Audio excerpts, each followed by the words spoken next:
It was Thanksgiving morning, and I was bustling around my small kitchen preparing all of my son David's favourite dishes. Despite the overwhelming cost of the grocery bill, I was determined to make it perfect. The smell of turkey mashed potatoes and homemade cranberry sauce filled the air as I carefully arranged everything on the dining table. It wasn't much, but I was doing my best to create a meal worthy of his visit. I hadn't seen David in 4 months, not since the last quick phone call to check in. His business, a successful tech consulting firm, had grown immensely since his father passed away 3 years ago. But that didn't mean I didn't miss him. He was my only son, and life had felt a little emptier without him around.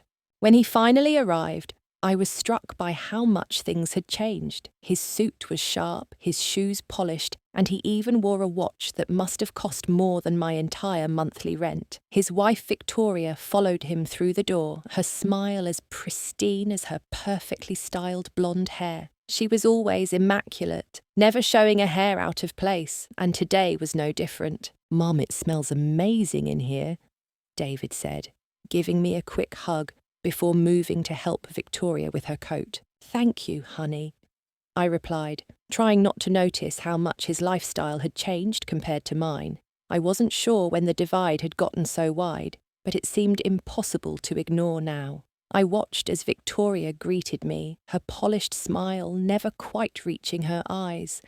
It was as if she was calculating something in her mind, something that made the warmth of the moment feel distant.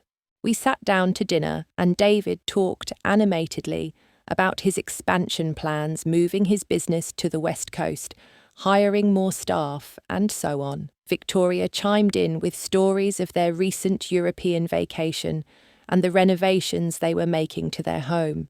Each detail of their lives made the gap between us feel that much larger. Here I was, struggling with the basics, rationing my blood pressure medication, and wearing the same coat through 2 brutal winters. And there they were, living in luxury in a world I couldn't even begin to fathom.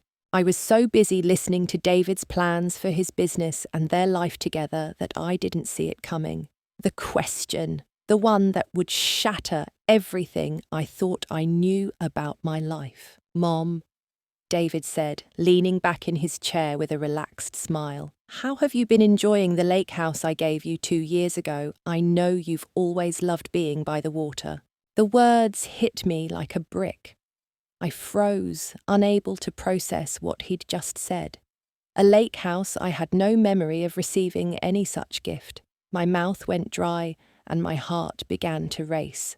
My mind started to whirl, and before I could stop myself, I asked, "What lake house, honey? I haven't received any lake house." David's smile faltered. He glanced at Victoria, and for a split second I saw her face go pale. There was a brief, uncomfortable silence before David spoke again. "The house on Lake Morrison. I had it transferred into your name for your birthday 2 years ago. Don't you remember?" I shook my head slowly, the world tilting under my feet. "David, I swear to you, I've never gotten anything like that. I would remember something as big as that." David's confusion grew, his expression hardening as he tried to process what I was saying. "But I had my assistant handle everything. The deed should have been mailed to you, and there were supposed to be monthly payments set up for the property maintenance too." My stomach dropped.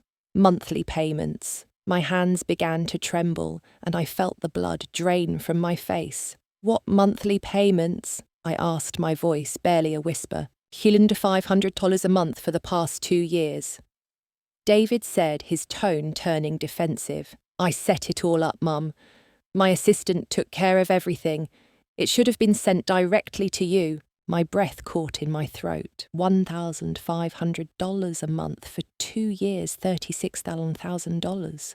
That kind of money could have changed everything for me. I could have finally paid for the medications I needed without worrying. I could have fixed my car, bought groceries without constantly checking the prices, and even caught up on some of the overdue bills. I had been barely getting by rationing every penny. And now I was being told that my son had been sending money to me every month, and I hadn't seen a single cent of it. I looked at David, who was growing more and more anxious as he spoke. "Mum, this doesn't make sense. I have receipts. I have bank transfers. Everything's documented." I stood up from the table, my legs weak beneath me. "Show me," I whispered. David's eyes widened, and he immediately pulled out his phone, swiping frantically through emails. "I have copies of everything," he said. "The deed, the payment confirmations, the whole thing. If you haven't been getting this money, then where has it been going?" We both turned toward the kitchen doorway at the same time. From there, I could hear Victoria's voice, low and hurried. She was on the phone with someone, but the tone of her voice seemed wrong. Something about it didn't sit right with me. It was too urgent, too defensive. I walked toward the kitchen, my mind racing. Victoria was standing at the counter, her back to us. Her phone was pressed to her ear, but she wasn't speaking. The moment she heard our footsteps, she spun around quickly, a nervous smile spreading across her face. "Everything okay?" David asked, his voice, now tight and cautious. Victoria nodded quickly, pushing her phone into her purse. "Oh, just confirming something about tomorrow's appointment," she said, her voice a little too high-pitched, a little too rehearsed. David wasn't buying it. His eyes narrowed. "Victoria," he said slowly. "Do you know anything about the lake house paperwork? You helped coordinate with my assistant on all of that stuff, right?" The silence that followed was deafening. Victoria's eyes flickered between David and me, her lips parted, as if she was about to say something, but couldn't find the words. She finally closed her mouth, and in that moment I knew she had taken what was meant for me. The silence in the kitchen was suffocating, thick with the tension that none of us dared to break. I stood there, my heart pounding in my chest, as I watched Victoria squirm under the weight of the moment. She tried to muster a smile, but her usual polished composure had vanished, replaced by a nervous energy that I couldn't ignore. "Victoria," David said, his voice steady, but tinged with suspicion. "Where is the paperwork for the lake house, the deed, the monthly payments? You were the one who handled everything, right?" Her eyes darted from David to me, and for a brief second I saw something I hadn't expected: guilt. Real, raw guilt that wasn't easily concealed behind her perfectly rehearsed smile. She swallowed hard, her hands trembling slightly as she fidgeted with her wedding ring. I'm sure there's been some kind of mix-up," she stammered, her voice rising slightly. "I'll call Rebecca right now and we'll get it all cleared up. It's probably just paperwork lost in the mail or something. Don't worry about it, David. We'll fix it." But something in the way she said it, the way she avoided eye contact, made me feel like I was about to uncover something that I would never be able to unsee. David wasn't fooled. His business acumen was sharper than I had given him credit for, and it was clear that something wasn't adding up. "I'm calling Rebecca," he said firmly, already pulling his phone out of his pocket. "This doesn't make sense. We need to get to the bottom of this right now." I felt the blood rush to my face as David dialed his assistant. My head was spinning, and every word Victoria spoke only made the reality more unbearable. I had trusted her. She had sat across from me at family dinners, acted as if we were allies, all while betraying me in the most intimate way imaginable. She had stolen from me my son's money, the house that was meant to be mine, and she had done it without hesitation. David's voice broke through my thoughts. "Rebecca, it's David. I need you to pull up the paperwork for the lake house I bought for Mom 2 years ago. There's been a mix-up and we need to clear it up." We all stood there waiting for Rebecca to answer. The sound of her voice on the other end was the final confirmation of something I had been dreading. The truth was beginning to surface, and it was more horrifying than I could have imagined. "Of course, Mr. Harrison," Rebecca replied after a long pause. "The property at 1247 Lake Morrison Drive. The deed was transferred to Margaret Harrison on November 15th, 2 years ago. I have copies of all the signed documents." David's eyes met mine, and I could feel the panic rising in my chest. The deed was transferred, but I didn't sign anything. I whispered, my voice shaking. Mum, David said, his face ashen. I have receipts, bank transfers, everything. The monthly payments have been sent just like I said. There's no way you didn't receive this. I didn't know what to say. My mind was reeling, trying to process the enormity of it all, but I had no recollection of any of it. No memories of signing papers, no knowledge of receiving any payments. Everything that David was saying felt like it was happening to someone else. This couldn't be my life. How could this be happening?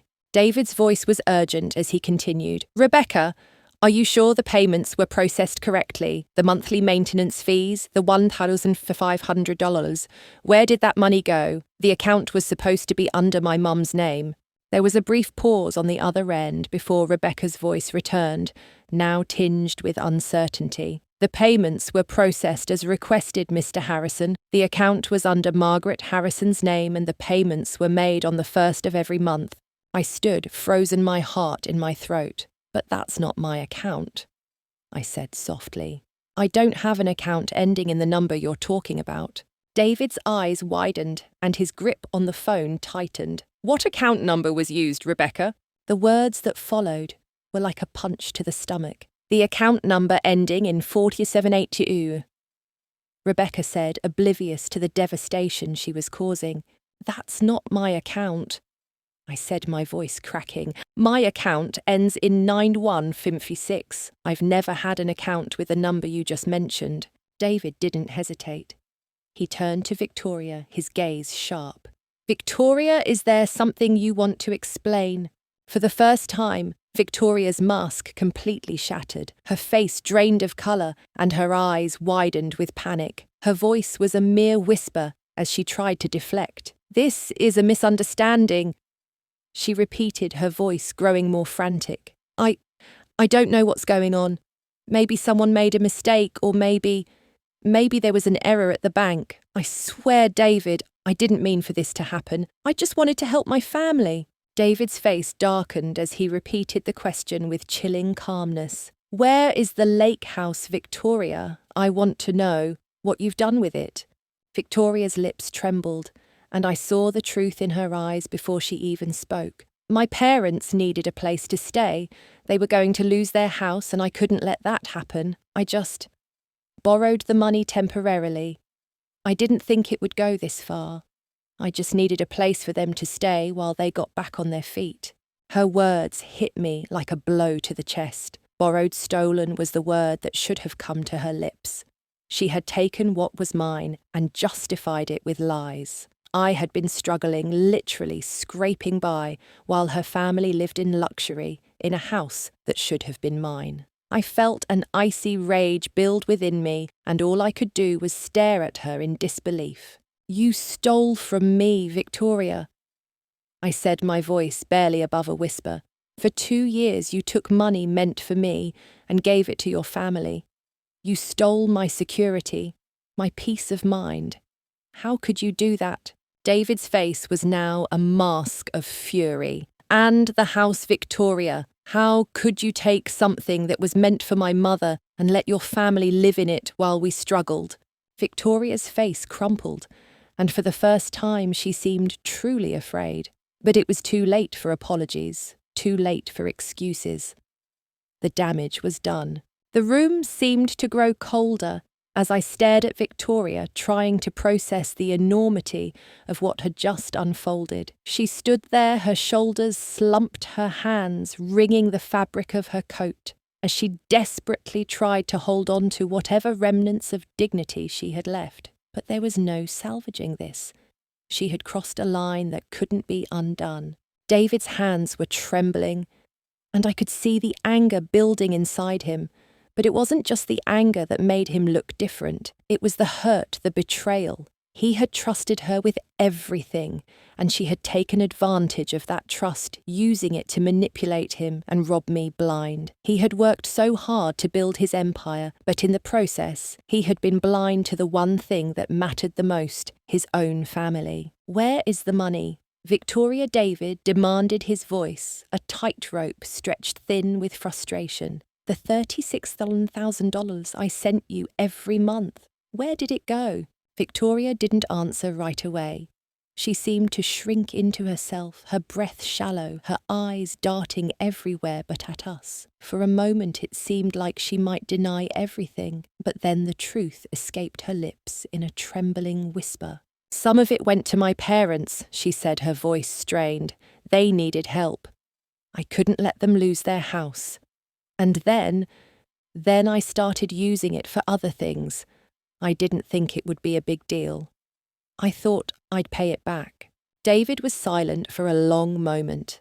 The hurt on his face was unbearable to watch, and I could feel my chest tightening as I realized how much he had been deceived. But then, in a voice that was barely above a whisper, he said, "You didn't just take the money, did you, Victoria? You took the house too." She nodded, her eyes downcast, and I could see the tears welling up in her eyes. But it wasn't enough. No apology, no amount of regret could undo what she had done. Not to me, and certainly not to David. "Where is it?" I asked, my voice calm despite the storm raging inside me. "Where's my lake house, the one I was supposed to have?" Victoria hesitated before speaking again, her voice quieter now, like she was admitting something she hadn't planned on saying. "My parents are living there now," she whispered. "They've been renovating it. They've made improvements. It's beautiful, Margaret. It's everything you would have wanted."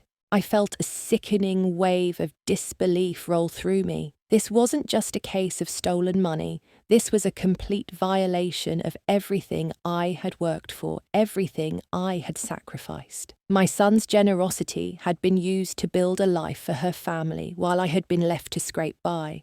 And now Victoria was telling me that my home, the one that should have been mine, was being enjoyed by her parents with money that was never meant for them. A deep anger rose within me, but it was tempered by something more profound sadness. I had trusted her. I had welcomed her into my home, into my life, believing that she was part of our family. And now I was left to pick up the pieces of that illusion. David looked at her, his expression unreadable.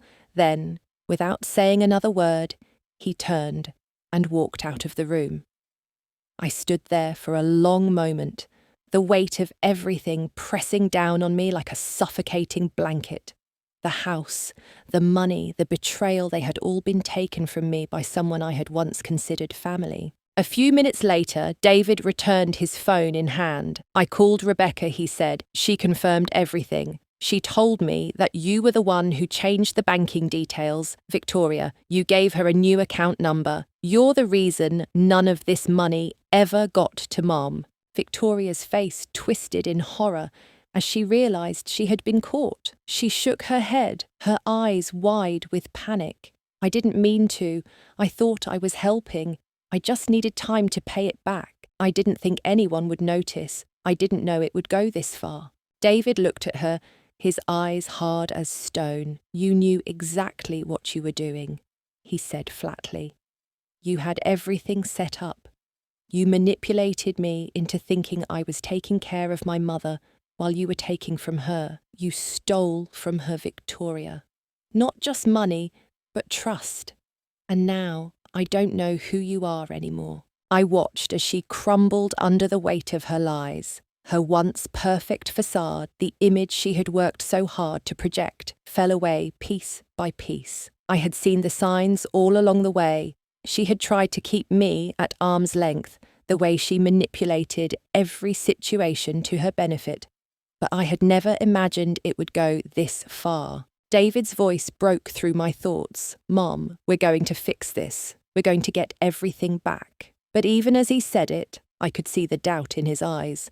How could we fix something like this? How could we fix the damage she had done? Victoria's mother had appeared in the doorway, her face pale with shock. She seemed as if she had been hearing everything for the first time, and I felt a fleeting moment of sympathy for her. She hadn't known, not truly, but I could see now that it didn't matter.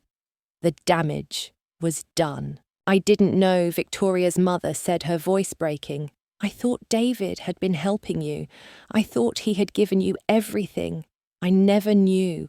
I closed my eyes, trying to hold on to my composure. This wasn't just about the money, it was about everything I had lost. The house, the sense of security, the peace of mind. I had worked so hard, and now I was left with nothing but empty promises. Where do we go from here? I whispered more to myself than to anyone else. David turned to me, his expression filled with a mix of anger and sadness. We're going to the bank tomorrow. We'll make sure all the money is tracked, and we'll figure out how to get the house back.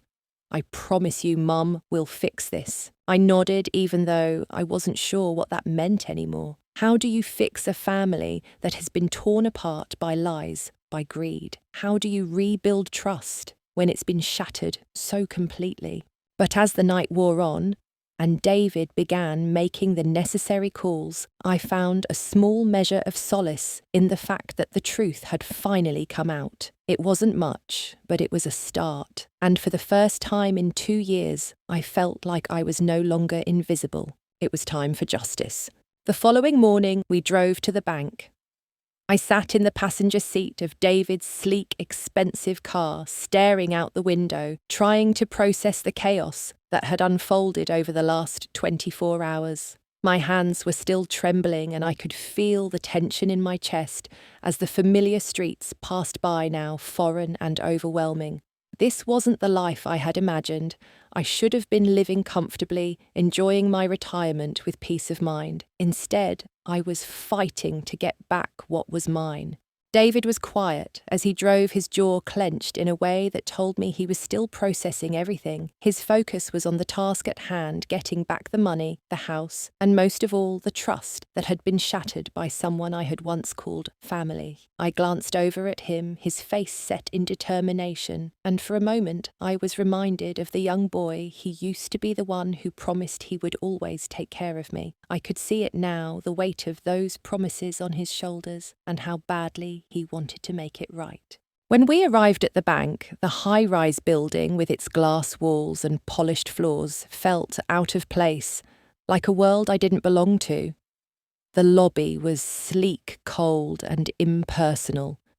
I was used to my little house, my worn furniture, my small, comforting routines. But here, everything felt distant, foreign. We were ushered to a private room where a bank representative, a well-dressed woman with a clipboard, greeted us with a stiff smile.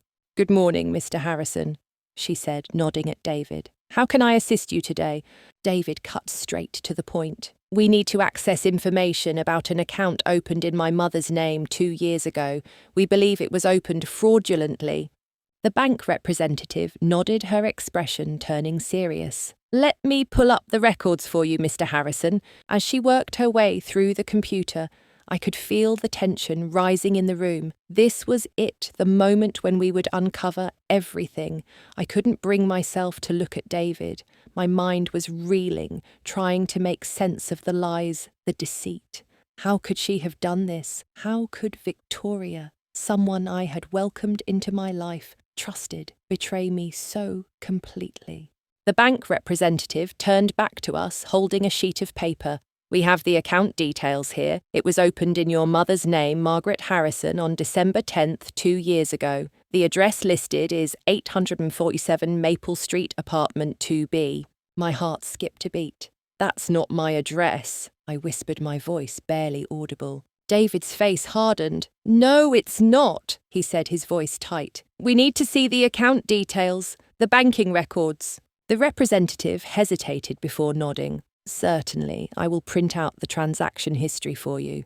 As she handed us the printed sheets, I felt like I was on the edge of something. It was as though all the pieces of this nightmare were about to fall into place, and I wasn't sure if I was ready to face it. The numbers on the paper blurred in my vision, but I could make out the amounts, the deposits, the withdrawals. The $1,500 monthly payments that had never reached me. They had all been diverted to an account I had never opened.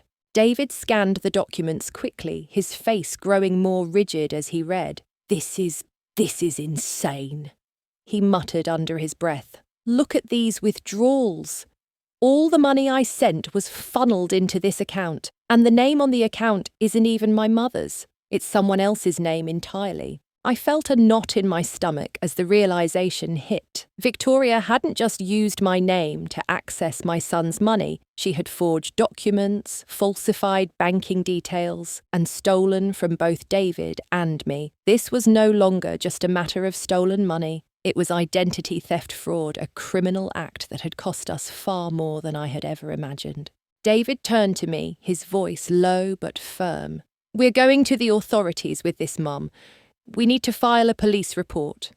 We have everything we need now." I nodded silently, unable to speak my mind, numb with the weight of the situation. I didn't want to think about the ramifications, the legal battles ahead, or the fact that the woman who had once called me Mom was now facing the consequences of her greed. I just wanted it to end. But I knew that wouldn't happen, not until I had my life back. After leaving the bank, we made our way to the police station. The process was slow and methodical, signing forms, explaining the situation and providing the evidence we had gathered. The officer who handled our case was patient but firm, clearly aware of the seriousness of the matter.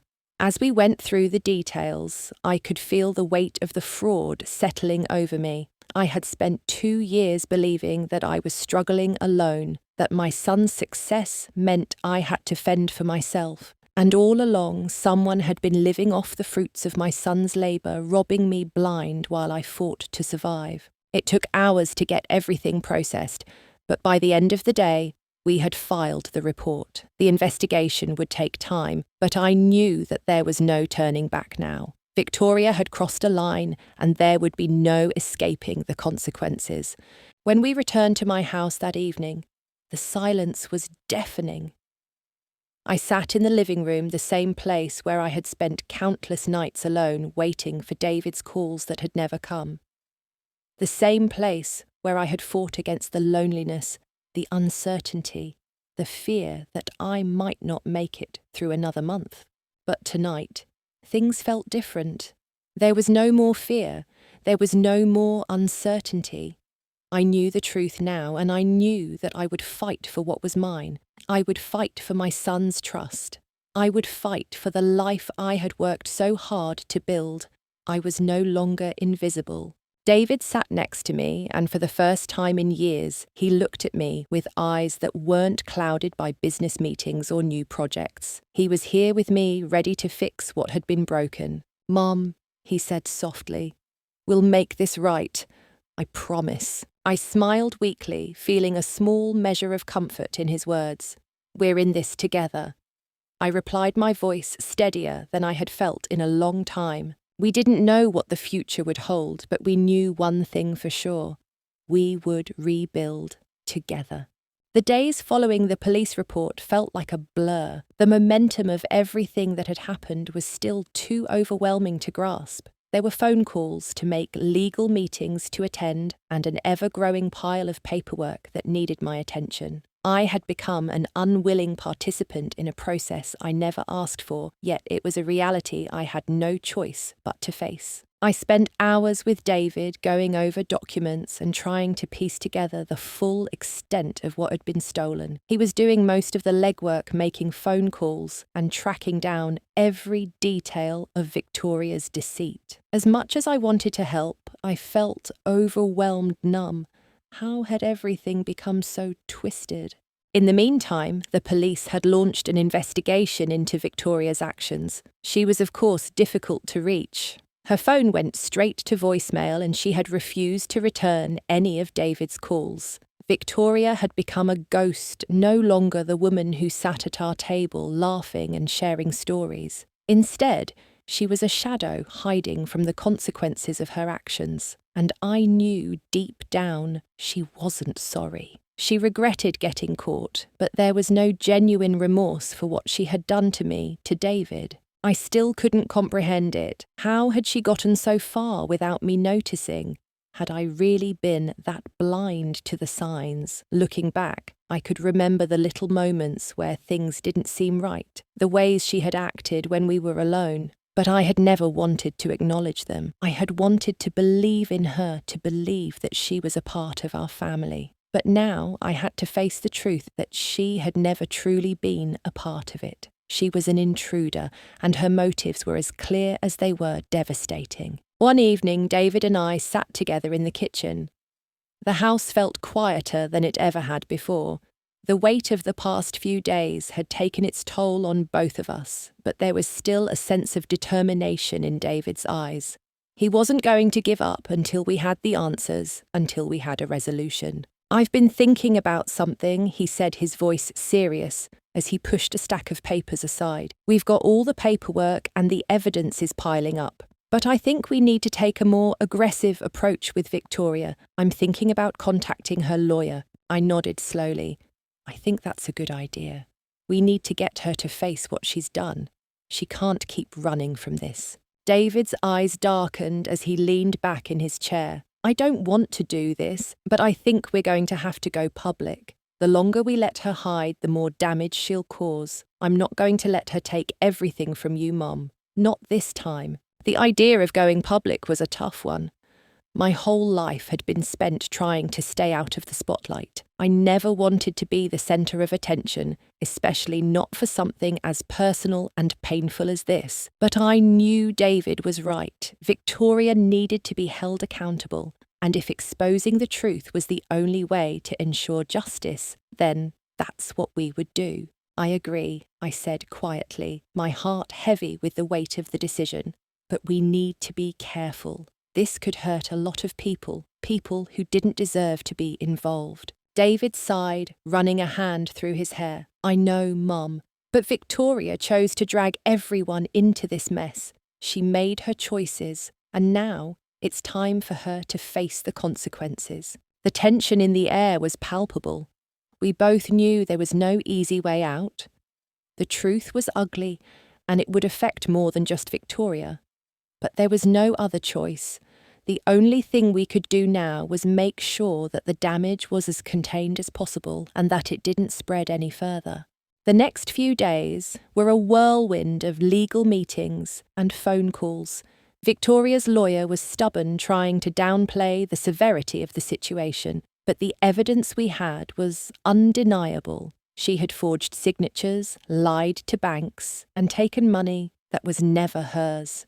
We had everything we needed to make sure that she would face the full extent of the law. At the same time, David continued to work tirelessly to get the lake house back. The house that was meant for me, the one I had never received. It was a painful thought to keep going back to, but the reality of it made me stronger. I wasn't just fighting for a house.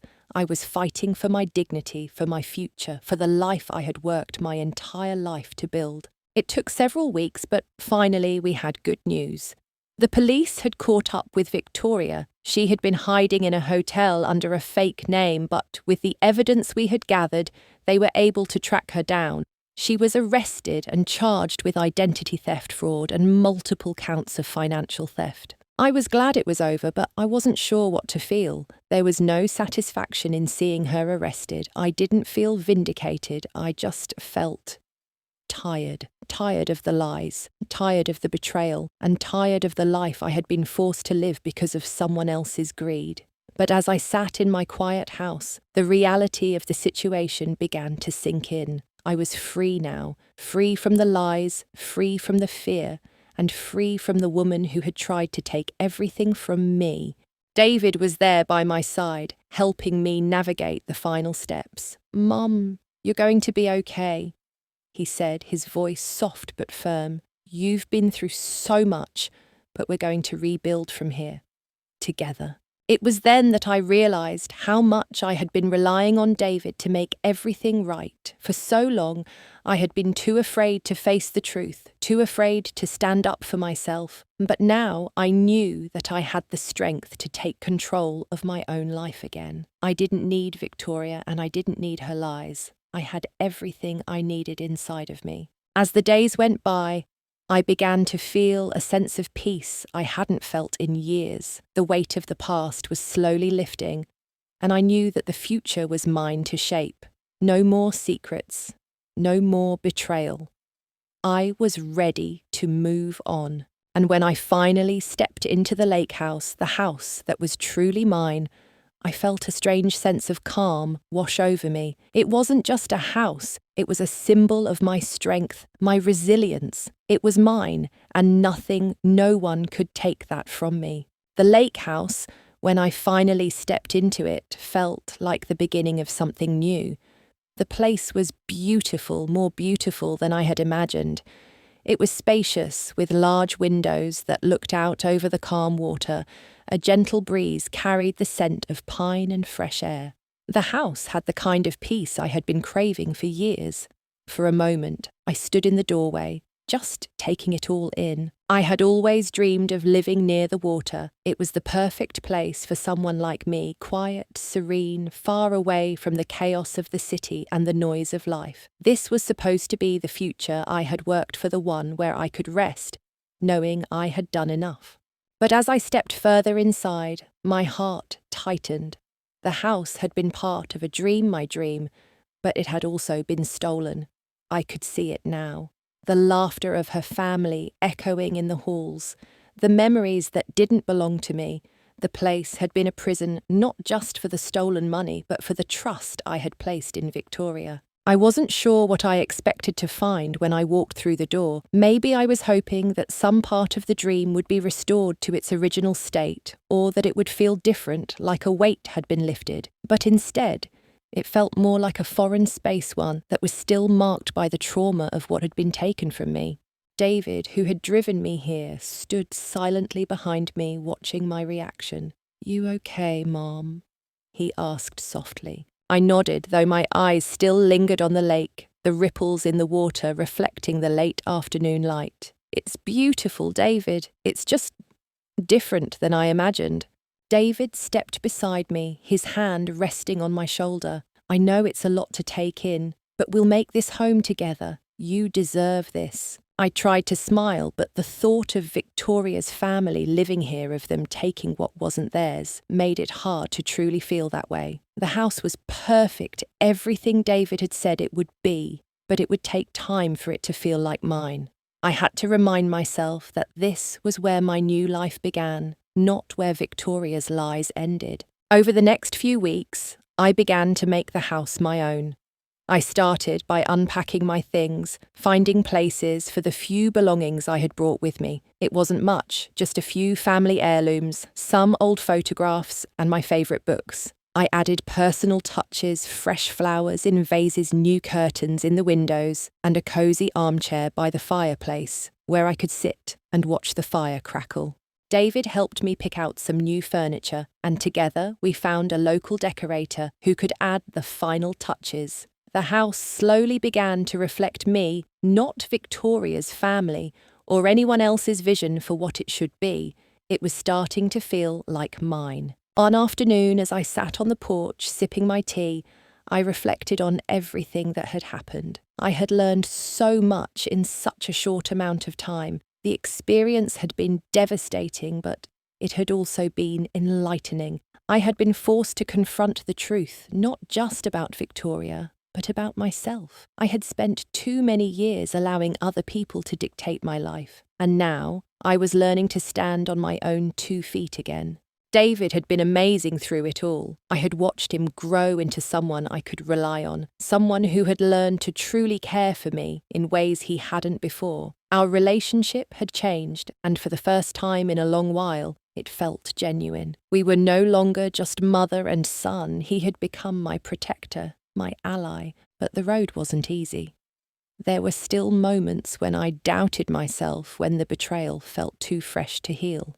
Every time I passed the door where Victoria's family had once entered, I felt the sting of that loss. But with every new addition to the house, every new plant, every fresh coat of paint, I felt myself regaining control over my own life. This wasn't about revenge anymore, it was about healing. As time passed, I found myself starting new routines. I'd wake up early to watch the sunrise over the lake, sipping my coffee as I listened to the birds call. I began gardening, planting flowers in the front yard and vegetables in the backyard. The small things, the quiet moments began to matter more than the past. One morning after breakfast, David joined me on the porch. He handed me a piece of paper, a letter from the court. "It's over, Mom," he said, his voice full of relief. "Victoria's plea deal went through. She'll serve her sentence and everything she stole has been accounted for. The lake house is yours now, legally and permanently. The police confirmed it." A wave of emotion hit me as I read the letter, the legalese sinking in. It was finally over. The court had ruled in my favour. I had my house back, my life back. The money would be returned, and Victoria would face the consequences of her actions. I folded the letter and set it down, my eyes meeting David's. "Thank you," I whispered. "For everything." David smiled, his eyes softening. "I'll always have your back, Mom. Always." The weight of everything seemed to melt away in that moment. I wasn't angry anymore. I wasn't sad. I was just at peace. I had survived.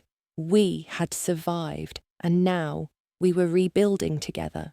As I stood up, I turned to look at the lake one last time, feeling the warmth of the sun on my face. The future was uncertain, but for the first time in years it felt like mine to shape. There was so much to look forward to, so much life left to live. "Let's make this place our own," I said, my voice full of determination. David nodded, his smile bright. "We already have Mom." And in that moment, I realised that I didn't need anything from anyone else. I had everything I needed right here, this house, this life, and the love of my son. We were finally free, and together we would make this house the home it was meant to be. It was strange how quickly life could change. One moment I had been drowning in betrayal and uncertainty, and the next I found myself standing on the porch of my lake house, watching the sun rise over the water, finally free from the weight of the lies and the secrecy. In those quiet moments, the house began to feel more like home. It was a place where I could find peace, a place to reflect, and most importantly, a place to heal. The days that followed were filled with small, meaningful changes. I spent time exploring the property, walking along the water's edge, and simply being outside. The days were long, the sun warm, and the lake well. It had a calming effect that I couldn't quite explain. It was the first time in years that I truly felt at ease. David was a constant presence in my life now. He came over, often helping with small tasks around the house and making sure I was adjusting well. His guilt over not noticing Victoria's actions still lingered, but I reassured him every time that it wasn't his fault. We had both been manipulated by someone we trusted. Victoria's lies had woven such a web of deceit that even I hadn't realised how deeply she had burrowed herself into our lives. A few weeks into my new life here, I found myself more and more grateful for the solitude. At first, the silence had been daunting. I wasn't used to being alone with my thoughts without the noise of the city or the distractions of everyday life. But as the weeks wore on, I came to appreciate the stillness. I was no longer just surviving, I was living. I'd always been independent, but this place, this house made me realise how much I had lost in the years I spent relying on others. I had spent so long depending on David, on Victoria, on the hope that someone else would take care of me. But in the quiet, I learned that I was more than capable of taking care of myself. I didn't need anyone's validation. I didn't need anyone's approval. I spent my days taking long walks by the lake, tending to the garden and cooking meals that felt like they had more meaning now. It was as if each dish I prepared was a reminder that I was in control again, that I could find joy in the simple things. No more rationing, no more fear of where the next meal would come from. I cooked freely without worry, without guilt. One afternoon, David came over with news. "Mom, I've been thinking," he said, his voice serious. "I want you to take a vacation. You've been through so much and you deserve to relax. You need some time for yourself." I looked at him surprised. "A vacation? But I'm not sure where to go, David. I've always just stayed home. I never really thought about travelling." He smiled a warm, reassuring smile. "You don't have to go anywhere fancy, but I want you to take some time away from here. There's a cabin upstate that I think you'd love. It's quiet, peaceful, just like here but in a different way. I think it would be good for you." I hesitated. The idea of leaving the house, leaving this new life behind, felt odd. But then I realised something. I had spent so many years afraid to step out of my comfort zone. I had allowed the fear of what might happen to hold me back. Now, though, I had the chance to make choices for myself. And this was one of those moments. I think I'd like that I said, finally feeling the pull to explore something new. Maybe it's time I took a leap. David's face lit up.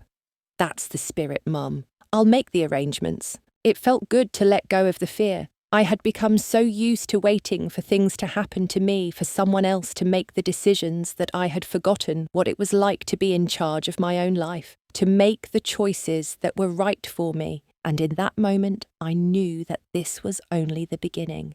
The cabin trip was everything I had hoped for. It was tucked away in the woods, far from the hustle and bustle of city life. The air was fresh, and the trees seemed to whisper with the wind.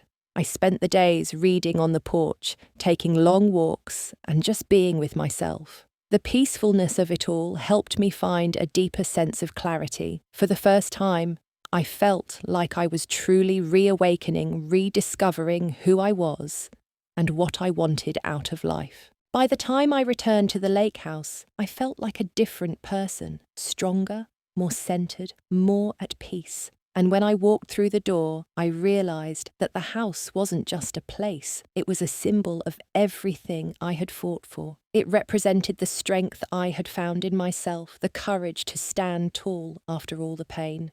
David came by soon after I returned, his face lighting up when he saw me. "You look different," he said, his voice filled with pride. "Like you found something. I don't know, something you've been missing." I smiled, feeling a warmth in my chest. "I think I have." We stood together in the living room, looking out at the lake through the large windows. The house, the water, the trees, all of it felt like home now. But it was more than that. It was a new beginning. A place where I could heal, where I could be myself, without fear or regret. A place where I was no longer bound by the mistakes of the past. "I'm proud of you," Mom David said, his voice full of emotion. "You've come so far." I turned to him, my heart full. "We've come far, David, together." And as we stood there side by side, I realized that I had found my place in the world again. Not through the approval of others, but through my own strength and determination. I had survived, and now I was living. This was my life to shape, and I would do it on my own terms. As the sun dipped below the horizon, casting a golden glow across the water, I knew that no matter what came next, I was ready. I had already conquered the hardest battle finding myself again, and nothing, not even betrayal, could take that from me. Life after the cabin trip felt different. There was a renewed sense of clarity within me, a quiet kind of confidence I hadn't felt in years. Each morning I woke up early, greeted by the soft chirping of birds and the rustling of leaves in the breeze. The lake house, once just a house filled with ghosts of betrayal, had transformed into something else entirely. It was mine now, not just in ownership, but in spirit. Every room held the mark of my presence, my choices, my routines, my peace. I spent my days on my own terms. I started making small improvements to the house. Some fresh flowers here, a new rug there, and before I knew it, the house reflected me, someone strong and independent, not bound by the events of the past. The weight of betrayal, while still present, didn't define me anymore. I had found a way to carve out joy in the smallest of moments. David continued to check in often, but his visits felt different now too. There was no longer the same sense of guilt hanging between us. Instead, we had an easy comfort, a bond that wasn't built on expectations or obligations, but on mutual respect and love. I was no longer his responsibility. I had learned to stand on my own 2 feet. One afternoon, as I was tending to the garden, David arrived, his usual warm smile on his face. "Mom, "You won't believe who called today," he said as he leaned against the doorframe. "Victoria!" I froze for a moment, the trowel in my hand stilling as I processed his words. Victoria! After everything, I hadn't expected to hear from her again. She had been silent since the legal proceedings had started. It felt like a distant memory now, her manipulations, her lies. But hearing her name brought it all back in a rush. What did she want? I asked my voice, even despite the knot in my stomach. David sighed, running a hand through his hair. She apologized. She said she was sorry for everything, that she never meant for things to go this far. She's in prison now, and she said she has a lot of time to think. But she wanted to make things right with you. I set the trowel down slowly, taking a deep breath. Make things right, I repeated softly. How? David looked at me with a mixture of sympathy and caution. I think she's trying to make amends. She said she wanted to repay you, if that's even possible, but I don't know if it's something we should entertain. I was quiet for a long moment, considering his words. Part of me wanted to dismiss her, to write off everything she had done as unforgivable, and maybe it was. But another part of me, the part that had spent so many years holding on to resentment, felt like it was time to let go. Not for her, for me. I don't know, David, I said finally. Maybe it's not about making things right with her. Maybe it's about making things right with me. He nodded his eyes, understanding. I get that. You don't have to make any decisions now, but I thought you should know she reached out. I looked out at the garden, at the wildflowers I had planted, the ones I had nurtured and cared for, watching them bloom despite the odds. I'll think about it, I said softly. But for now, I'm focused on what I have right here, what I've built. That's what matters now. David smiled, walking over to where I stood. I'm proud of you, Mom. I hope you know that. I smiled back, feeling a warmth spread through me. I'm proud of us, David. After that conversation, I couldn't stop thinking about Victoria. She was in prison, and the world she had built, the lies and manipulations that had once seemed so impenetrable, were coming apart. But what was left for her? Could she truly change? And could I forgive her, even if only for myself? The more I thought about it, the more I realized that forgiveness wasn't something I owed her. It was something I owed myself. I couldn't keep carrying that weight of anger, resentment, and betrayal. Not if I truly wanted peace. As time passed, I didn't reach out to Victoria, but I started to feel lighter. Her presence in my thoughts, though occasional, no longer had the power to control me. I had learned the difficult lesson that letting go didn't mean forgetting. It meant accepting and moving forward. The life I had now, this life by the lake, was my own. I had built it from the ground up, from the rubble of lies and deceit. I focused on my passions, gardening, cooking, writing. I started keeping a journal, pouring my thoughts and feelings into it. Some days were harder than others, but every day was a step closer to healing. There were moments when I still missed the connection I had with David, when I wished things had gone differently, when I longed for the family I had imagined. But then I would remember how far I had come and how much stronger I was because of it. One evening, as the sun began to set and the lake shimmered with the last light of the day, I stood on the porch taking in the view. The house was quiet, the only sound the gentle rustle of the trees and the occasional bird call. I realized that for the first time in a long while, I was at peace, truly at peace. The past had shaped me, but it no longer defined me. David pulled up in his car, and I saw him walking towards the house, his face lighting up when he saw me standing there. "It's a beautiful evening," he said, joining me on the porch. I smiled, looking out at the horizon. "It is," I said. "It really is." We sat in comfortable silence for a while, watching the colours of the sky change the world, settling into the quiet of the night. It wasn't perfect, but it was mine, and that was enough. As we sat there, I realised something. Life wasn't about finding perfection.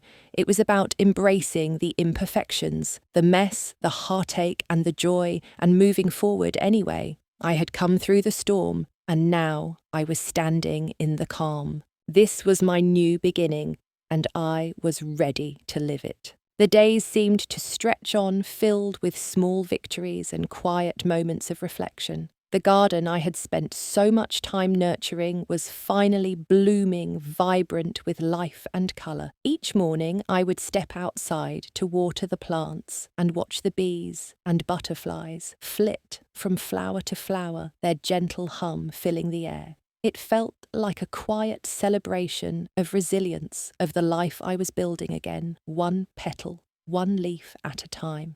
David continued to visit regularly. His presence was a comfort, but now it was different. We didn't talk about the past as much. There was no need. We had both acknowledged it, understood its impact, and then we let it go. What mattered now was the present and what the future could bring. I found myself thinking more about what I wanted out of the years ahead. I had spent so much of my life in survival mode, always rushing, always managing the next crisis. But now, in this house, I had the space to breathe. For the first time, I allowed myself to dream, to imagine a future that was completely my own. I had always been someone who put others first. I had been a wife, a mother, and for a long time I had been defined by those roles. But now I could see that I was more than that. I was an individual with my own needs, desires, and goals. I had been given a second chance, and I intended to make the most of it. It wasn't just about the house anymore. It was about creating a life that reflected who I was now. I started attending art classes at the local community centre, something I had always wanted to do but had never had the time for. I took long walks by the lake, reflecting on the changes in my life and how far I had come. I spent more time cooking, trying new recipes, and experimenting in the kitchen. It felt good to be creative, to connect with something outside of myself. David supported all of it. He would stop by after work, bringing me little surprises, flowers from the market, a book he thought I might like, or sometimes just a quiet cup of coffee to share. But it wasn't the gifts that mattered. It was the way he was there, really there, without guilt or obligation. He was proud of me, of how far I had come, and that made all the difference. One weekend, I invited him over for dinner, something I hadn't done in a while. I had spent the afternoon preparing a meal I had wanted to try: roast chicken with fresh herbs from the garden and a side of mashed potatoes with garlic and cream. It was simple, but it felt like a celebration, a way to mark another step forward. When David arrived, his eyes lit up as he saw the table set for dinner. "This looks amazing, Mum," he said, sitting down at the table. "You're really getting the hang of this, aren't you?" I smiled and handed him a plate. "I guess I am. It's nice to be able to cook for myself, to make something for someone else without worrying about what's missing or what's wrong." David picked up his fork and took a bite. "This is incredible," he said, looking at me with a smile. "You've really found your rhythm here." We ate together, the conversation light and easy. We talked about the future, about what I might want to do with the next few years. He suggested I take a trip, explore more of the world, and I agreed. I had always wanted to visit Italy, to see the countryside and taste the food. It was a dream I had buried long ago, thinking it was something I would never get the chance to do. But now, the idea seemed possible. The thought of travelling felt freeing, like a step into the unknown. A chance to embrace something new and exciting, something that wasn't tethered to the past. I realised I didn't need to keep myself anchored in the place I had been, the place where betrayal had been planted and allowed to grow. I had the power to choose what came next. After dinner, we moved to the porch, the evening air cool but comfortable. The lake was still reflecting the soft glow of the moon. We sat in silence for a while, watching the ripples on the water. It was peaceful, and I felt at home in a way I hadn't before. This was my life now, and I was no longer afraid to embrace it. "You're going to be all right, Mum," David said, breaking the silence. "I know it hasn't been easy, but you're stronger than you think. I looked at him, the warmth of his words settling deep within me. I know, David, I've come a long way, but it's not just me. You've helped me more than you'll ever know. He smiled and squeezed my hand. We've both been through a lot, but we've got each other. That's what matters. And for the first time in a long time, I felt truly content. I had learned to stand on my own, to trust myself again, and to build something that was entirely mine. I had found peace in my own company and in the love of my son. I had let go of the past, but I had kept the lessons it taught me close. The phone call I had received from Victoria still echoed in my mind. I hadn't responded, and I didn't know if I ever would. I had forgiven her not for her, but for me. But there was no need for further closure. The truth was, I didn't need anything from her anymore. I was enough.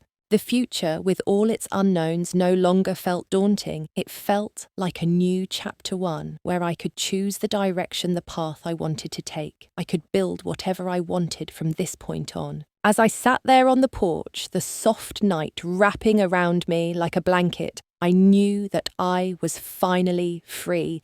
I had reclaimed my life, and I was ready to live it fully. The house, the lake, the quiet moments of reflection, it was all a part of something greater, a life lived on my own terms. And that, in the end, was all I had ever wanted.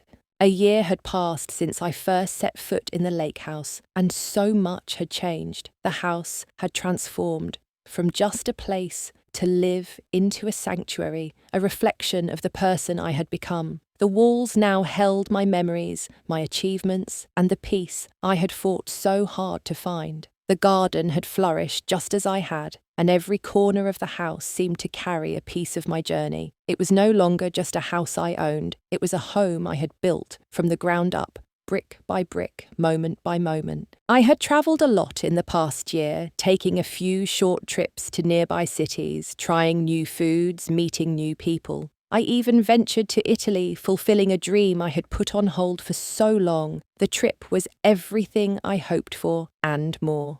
I spent days wandering through the vineyards of Tuscany, sipping wine as I watched the sunset over rolling hills, feeling free in a way I had never felt before. I met people who welcomed me like family strangers, who shared their stories and taught me lessons I would carry with me forever. When I returned from my travels, I knew something had shifted. I was no longer defined by what had happened to me in the past. I had seen the world, experienced its wonders, and learned more about myself in the process. I had faced my fears, pushed my boundaries, and come out on the other side stronger.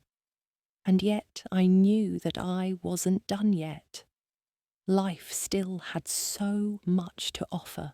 David and I continued to grow closer, our relationship evolving from one of obligation to one of mutual respect and love. I wasn't the mother who needed constant care anymore. I was the woman who could stand on her own, and David was no longer the son weighed down by guilt. He had become my ally, my friend. We didn't need to talk about the past anymore. We were living in the present, and it felt good. One evening, as we sat on the porch together, David looked at me with a thoughtful expression. "You've really changed, Mom," he said. "I see it. You're not the same person you were when you first moved in here." I smiled, looking out at the lake. "I know. It's been a journey, but I'm finally where I'm supposed to be." He nodded. "It's amazing. I've never seen you this at peace. It's like you found a new purpose. I felt a warmth spread through me. Maybe I have. It's not just the house or the garden, David. It's about everything I've learned, everything I've overcome. I don't need to hold on to the past anymore. I can finally move forward." David reached out and squeezed my hand. "I'm proud of you. And I'm glad you're here in this place where you can be yourself." His words meant more to me than I could say. I had spent so long feeling like I was losing myself, like the life I had known was slipping away. But now I knew I was finding a new version of myself, one that was even stronger than before. As the seasons changed, so did I. The quiet moments of reflection on the porch became my sanctuary. I would sit there, cup of tea in hand, watching the world around me shift with the changing of the seasons. The trees shed their leaves in autumn, and the snow would blanket the lake in winter. Each season brought its own kind of beauty, and each one reminded me that life, like nature, was constantly evolving. I wasn't the same person I had been a year ago, and I wasn't the same person I had been 5 years ago. I was constantly growing, changing, and finding new ways to embrace the world. And then, one day, I realized something. I was truly content. There was no longer a hole in my heart, no lingering anger or fear. I had accepted everything that had happened and made peace with it. Victoria was a part of my past, but she no longer had a hold on my future. I had built something beautiful, something real, and no one could take that away from me. I didn't need to chase happiness anymore. I had found it in the quiet moments, in the gentle rhythm of life by the lake, and in the people who truly mattered, David and my neighbours, and the new friends I had made along the way.